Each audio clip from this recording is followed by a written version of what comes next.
እስኪ አስቡት፣ በድንገተኛ ክፍል ውስጥ አንዲት ትንሽ የመረጃ ክፍተት በሕይወትና በሞት መካከል ትልቅ ልዩነት ልትፈጥር ትችላለች። እና ይህ ክፍተት ምንድን ነው? የራሳችን የሕክምና መረጃ ነው። ዛሬ የምናየው ይሄው መረጃ እንዴት ሕይወትን አደጋ ላይ ሊጥል እንደሚችል ነው። አንድ ጊዜ እስቲ ሁኔታውን በዓይነ ሕሊናችን እንሳለው። አንድ ሰው ድንገት ራሱን ስቶ ወደ ድንገተኛ ክፍል ይገባል። ሐኪሙ ወሳኝ ውሳኔ ለመስጠት ያለው ጊዜ በቃ 30 ሰከንድ ብቻ ነው። ይሄ ጥቅስ በሕክምናው ዓለም ውስጥ ያለውን ከፍተኛ ጫናና እያንዳንዷ ሰከንድ ምን ያህል ውድ እንደሆነች ቁልጭ አርጎ ያሳያል። እንግዲህ በነዚህ 30 ወሳኝ ሰከንድ ውስጥ ምን ይፈጠራል? እውነቱ ይሄ አጭር ጊዜ ልክ እንደ መስኮት ነው። ሐኪሞች ትክክለኛውን መረጃ የሚያገኙበት ወይም ደግሞ ባለማግኘታቸው ምክንያት ከባድ ስህተት የሚሰሩበት ማለት ነው። የችግሩ ስር መሰረትም ይኸው ነው። ይህ ቁጥር በእውነት በጣም አስደንጋጭ ነው። በየዓመቱ 1.5 ሚሊዮን ሰዎች ሊወገድ በሚችል ችግር ሆስፒታል ይገባሉ። ምክንያቱ ደግሞ የሕክምና መረጃቸው የተበታተነ መሆኑ ብቻ ነው።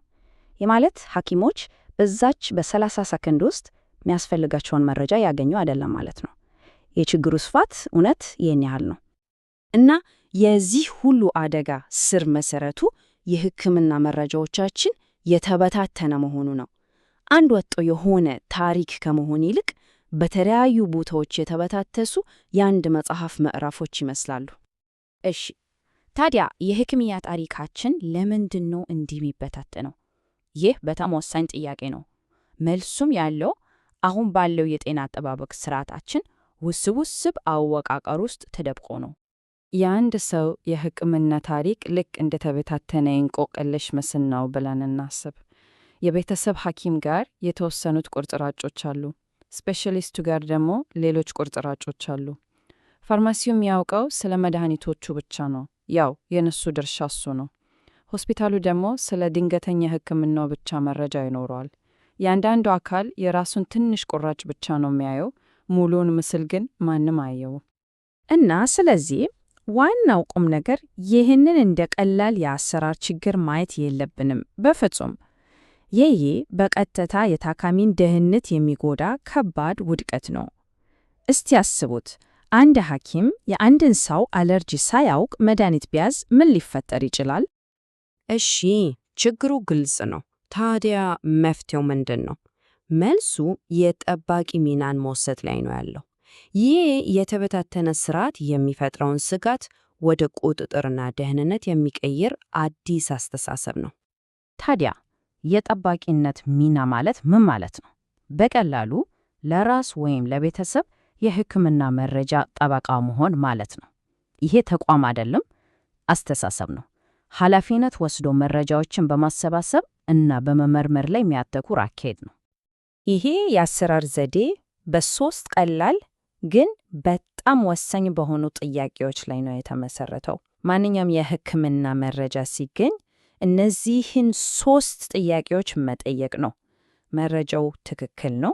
ምንም የጎደለው ነገር የለም ወይ? የተሟላ ነው? እና ከሌሎች መድኃኒቶች ወይም ሁኔታዎች ጋር ሲታይ ደህንነቱ የተጠበቀ ነው ወይ?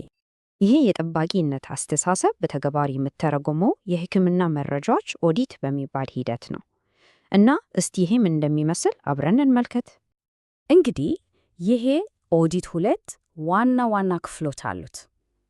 የመጀመሪያው ምዕራፍ ልክ እንደ መርማሪ ሥራ ነው። ሁሉንም መረጃዎች መሰብሰብና ማረጋገጥ፣ ከስምና አድራሻ ጀምሮ የሚወሰዱ መድኃኒቶችን እና ከሁሉም በላይ ደግሞ ወሳኝ የሆነውን የአለርጂ መረጃ ማረጋገጥን ይጨምራል። ሁለተኛው ምዕራፍ ደግሞ ይህንን የተሰበሰበውን መረጃ ወደ ሕይወት አድን መሳሪያዎች መቀየር ነው። ለምሳሌ ለአደጋ ጊዜ ዝግጁ የሆነ ካርድ ወይም የ30 ሰከንድ መረጃ ማጠቃለያ ማዘጋጀት ማለት ነው። የዚህ ሁሉ ሂደት የመጨረሻ ግብ በጣም ግልጽ ነው። የተበታተነና ክፍተት የበዛበትን የሕክምና ታሪክ ወደ አንድ የተሟላ፣ የተረጋገጠ እና በድንገተኛ ሁኔታዎች ሕይወት ሊያድን የሚችል ንብረት መቀየር ነው። ታዲያ ይሄ ሁሉ ጥረት ምን ውጤት ያስገኛል? የተበታተነ መረጃን ወደ ተደራጀ ንብረት መቀየር በድንገተኛ ክፍል ውስጥ ያለውን ሁኔታ ሙሉ በሙሉ ነው የሚለውጠው። ይሄ ልዩነቱን በሚገባ ያሳያል። ከኦዲቱ በፊት የሕክምና ታሪክ በስጋት የተሞላ ምስጢር ነው። ነገር ግን ከኦዲቱ በኋላ ይኸው ታሪክ ግልጽ፣ ትክክለኛ እና በድንገተኛ ክፍል ውስጥ ላለ ሐኪም ትልቅ መሳሪያ ይሆናል። ወደ ጀመርንበት እንመለስ እስቲ። መረጃ ሳይኖር በድንገተኛ ክፍል ውስጥ ያለው ሁኔታ ይሄን ይመስላል። የስህተት የመፈጠር ዕድሉ ከፍተኛ ነው። የሐኪሙ በውሳኔው ላይ ያለው መተማመን ዝቅተኛ ነው። የታካሚውም ደህንነት እንዲሁ አደጋ ላይ ነው። ነገር ግን የተሟላ እና የተረጋገጠ መረጃ ሲኖር ምስሉ ሙሉ በሙሉ ይለወጣል። የስህተት ስጋት በእጅጉ ይቀንሳል። ሐኪሙ ትክክለኛውን መረጃ በእጁ ስላለው በልበ ሙሉነት ይወስናል። ከሁሉም በላይ ደግሞ የታካሚው ደህንነት ይጠበቃል። ያ የ30 ሰከንድ ክፍተት በቃ ተዘግቷል። ሐኪሙ ወሳኝ የሆነውን የአለርጂ፣ የመድኃኒት እና የታካሚውን ሁኔታ መረጃ በቅጽበት ያገኛል። በመጨረሻም ትክክለኛውን ውሳኔ በመውሰድ ሕይወት ይታደጋል። ይሄ ሊያድኗቸው ይችሉ ነበር እና አዳኗቸው በሚሉት መካከል ያለውን ትልቅ ልዩነት ይፈጠራል። ስለዚህ ጥያቄው ይሄ ነው። የአንድ ሰው የሕክምና ታሪክ ግራ የሚያጋባ ምስጢር ነው ወይስ ሕይወት ሊያድን የሚችል መሳሪያ? ምርጫው በእያንዳንዳችን እጅ ላይ ነው።